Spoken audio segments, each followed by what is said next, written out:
सेतु क्षेत्र के विभिन्न तीर्थों की महिमा। मोहिनी बोली, द्विजश्रेष्ठ आपको बार बार साधुवाद है, क्योंकि आपने मुझे पूरी रामायण की कथा सुना दी, जो मनुष्यों के समस्त पापों का नाश और उनके पुण्य की वृद्धि करने वाली है। अब मैं आपसे सेतु मतलब सेतु बंद रामेश्वर का उत्तम महात्मा सुनना चाहती हूँ। पुरोहित वसु ने कहा, देवी सुनो, मैं तुम्हें उस सेतु का उत्तम महात्मा बताता हूँ, जिसका दर्शन करके मनुष्य संसार सागर से मुक्त हो जाता है।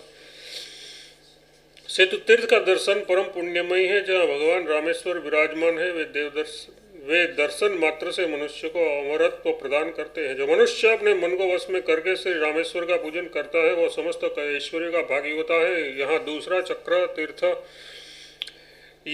चक्र तीर्थ भी है, जो पापों का नाश करने वाला है। वहाँ स्नान, दान, जप और होम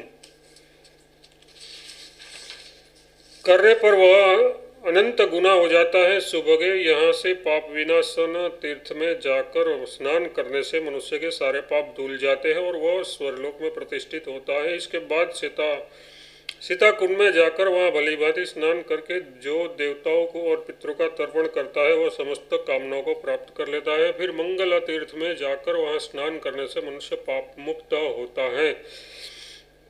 अमृतवापी तीर्थ में स्नान करके मरण धर्म मानव अमृतत्व प्राप्त कर लेता है। ब्रह्म कुंड में स्नान करने से मनुष्य को ब्रह्मलोक की प्राप्ति होती है।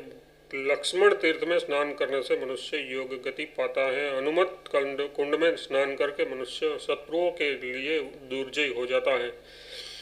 राम कुंड में स्नान करने वाला मानव श्री राम का सालोक्य प्राप्त करता है। अग्नि तीर्थ में स्नान करके मनुष्य सब पापों से छूट जाता है। शिव तीर्थ में स्नान करने से शिवलोक की प्राप्ति होती है। संगत तीर्थ में स्नान करने वाला मनुष्य दुर्गति में नहीं पड़ता। कोटि तीर्थ में गोता लगाकर मानव संपूर्ण तीर्थों का फल पाता है। धनुष कोटि तीर्थ में विधि पूर्वक स्नान करने वाला पुरुष बंधनों से मुक्त होता है। गायत्री तथा सरस्वती तीर्थ में स्नान करने वाला पुरुष पाप से मुक्त हो जाता है।